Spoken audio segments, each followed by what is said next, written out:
Hi hello friends, welcome back to Akshay அம்மா சமையல். கூட்டு அப்படின்னு சொன்னாலே பிகினர்ஸ்லேருந்து பெரியவங்க வரைக்குமே ஐயோயோ அது ரொம்ப பெரிய வேலையாச்சே, அதை போய் யாரா செய்கிறது அப்படின்னு நினைக்கிறாங்க. ஆனால் இன்றைக்கி இந்த வீடியோவில் ரொம்ப சிம்பிளாக டேஸ்டியாக நம்ம கூட்டு ரெசிபி எப்படி செய்கிறது அப்படின்றத பார்க்கலாம். இன்றைக்கி நான் சுரக்காய் வச்சு தான் கூட்டு ரெசிபி பண்ணியிருக்கேன். வாங்க டீட்டெயிலாக வீடியோக்குள்ளே போய் பார்க்கலாம். நான் காய் கட் பண்ணுற சமயத்தில் பார்த்தீங்கன்னா இந்த ஸ்பூனில் 3 டேபிள் ஸ்பூன் அளவு கடலைப்பருப்பு, 2 டேபிள் ஸ்பூன் அளவு பாசிப்பருப்பு தண்ணியில் ஊற வச்சுருக்கேன். ஜஸ்ட் இது ஒரு 5 மினிட்ஸ் ஊறிச்சு அப்படின்னாலே போதும். இப்போ ஊற வச்சுருந்த பருப்பை வந்து வாஷ் பண்ணி குக்கரில் ஆட் பண்ணிக்கலாம். நீங்கள் பருப்பு தனியாக காய் தனியாக வேக வைக்க போகிறதில்ல, எல்லாத்தையுமே இப்போ நம்ம ஒன்றா வேக வைக்க போகிறோம். இதில் பார்த்தீங்கன்னா ஒரு 1/2 கிலோ அளவு சுரக்காயை இந்த மாதிரி கட் பண்ணி எடுத்து வச்சுருக்கேன். தோலெல்லாம் சீவிட்டு கட் பண்ணியிருக்கேன். அதையும் இதில் சேர்த்துக்கலாம். இது கூட பார்த்தீங்கன்னா 2 பெரிய சைஸ் தக்காளியை ஸ்லைஸ் பண்ணி ஆட் பண்ணிக்கலாம். கூடவே வந்து ஒரு மீடியம் சைஸ் பெரிய வெங்காயத்தை நீல வாக்கில் கட் பண்ணி சேர்த்துக்கலாம். இது கூட காரத்துக்கு 4 பச்சை மிளகாய் நான் ஆட் பண்ணியிருக்கேன். தேவையான அளவு உப்பு சேர்த்துட்டு ஒரு 1/4 ஸ்பூன் அளவு மஞ்சள் தூள் ஆட் பண்ணிக்கலாம். இது கூட 1 ஸ்பூன் அளவு மல்லித்தூள் ஆட் பண்ணிக்கலாம். நம்ம ஆட் பண்ண பருப்பு காய் எல்லாம் மூழ்கிற அளவு தண்ணி ஆட் பண்ணிக்கலாம். தண்ணி வந்து ரொம்ப நிறையா சேர்க்க வேண்டாம். இந்த ரெசிபி கொஞ்சம் கெட்டியாக இருந்தால் தான் நல்லாயிருக்கும். ஸோ பார்த்து அளவாக சேர்த்துக்கோங்க. நம்ம ஆட் பண்ண எல்லா இன்க்ரீடியன்ஸும் கரெக்டாக ஃபில் ஆகிற அளவு பார்த்து தண்ணி ஆட் பண்ணிக்கோங்க. இப்போ இதை கலந்து விட்டுட்டு லிட்டு போட்டு க்ளோஸ் பண்ணிடலாம்.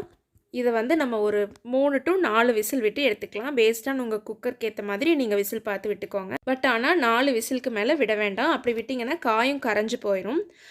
இப்போ அது வெந்துட்டுருக்க சமயத்தில் நம்ம இதுக்கு தேவையான மசாலா கிரைண்ட் பண்ணிடலாம். ஒரு மிக்ஸி ஜாரில் வந்து 1 மூடி தேங்காயில் 1/2 மூடி அளவு எடுத்திருக்கேன்.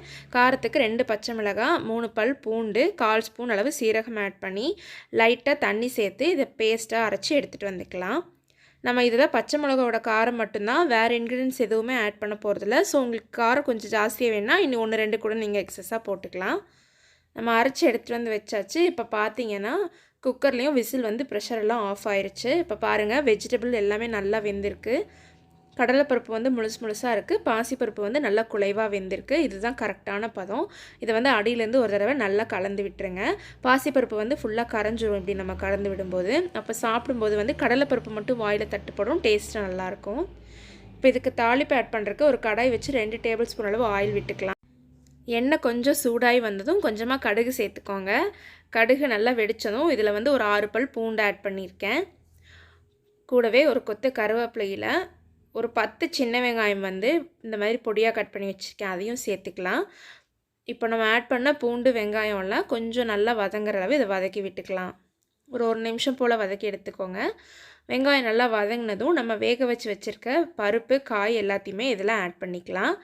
குக்கரில் லைட்டாக தண்ணி சேர்த்து அந்த தண்ணியும் இதில் ஆட் பண்ணியாச்சு. இப்போ நம்ம அரைச்சி வச்சுருந்த தேங்காய் பேஸ்ட்டையும் இது கூட சேர்த்துக்கலாம். நான் வந்து இன்றைக்கி கடாயில் வதக்கி விட்டுருக்கேன். நீங்கள் வந்து இந்த அரைச்சி வச்சிருந்த தேங்காய் பேஸ்ட்டை அப்படியே டைரெக்டாக குக்கரில் ஆட் பண்ணி பச்சை வாசனை போனதுக்கப்புறமா லாஸ்ட்டாக தாளிப்பு ஆட் பண்ணி கூட நீங்கள் இறக்கிக்கலாம்.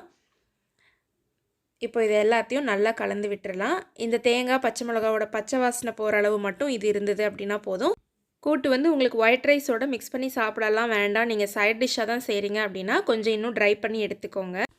சாம்பார் மாதிரி ஒயிட் ரைஸோட மிக்ஸ் பண்ணி சாப்பிட்றதுக்கு செய்கிறீங்க அப்படின்னா கொஞ்சம் இந்த பதத்துலேயே இறக்கிக்கிட்டிங்கன்னா கரெக்டாக இருக்கும். இப்போ பார்த்தீங்கன்னா தண்ணியெல்லாம் நல்லா ட்ரை ஆகி ரெடி ஆயிடுச்சு.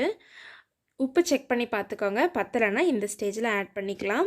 இந்த கூட்டு வந்து சைட் டிஷ்ஷாக மட்டும் இல்லாமல் மெயின் டிஷ்ஷாகவும் வச்சு சாப்பிட்லாம். டெய்லியும் சாம்பார் வத்தக்குழம்பு அந்த மாதிரி செய்கிறக்கு இந்த மாதிரி ஒரு நாள் டிஃப்ரெண்ட்டாக செஞ்சு நீங்கள் ஒயிட் ரைஸோட சர்வ் பண்ணால் வீட்டில் இருக்கவங்களும் கொஞ்சம் இன்ட்ரெஸ்டிங்காக சாப்பிடுவாங்க.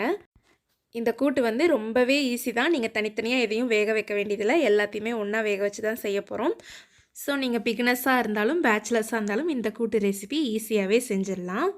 இந்த வீடியோவில் நம்ம இன்றைக்கி பார்த்த இந்த ரெசிபி உங்களுக்கு எல்லாத்துக்கும் யூஸ்ஃபுல்லாக இருந்திருக்கும் நான் நம்புகிறேன். இந்த வீடியோ பிடிச்சிருந்ததுன்னா லைக் பண்ணுங்கள், ஷேர் பண்ணுங்கள், கமெண்ட் பண்ணுங்கள்.